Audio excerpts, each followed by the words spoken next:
Today's video I will be showing you how to fix a Twitch bug problem. So the answer is easy. Just go to the settings and then scroll down to the apps section and then go to the search and search Twitch,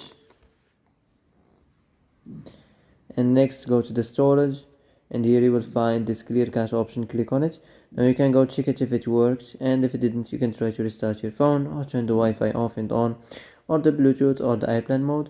Also you can try to clear data, but be careful. If you clear data, all the Twitch data will be deleted. This includes all files, the settings, the accounts, the databases, etc. So be careful if you want to clear your data. Well, that's it for today's video. I hope this is the answer you've been looking for. If you like this video, don't forget to like and subscribe. And that's it. See you in the next video.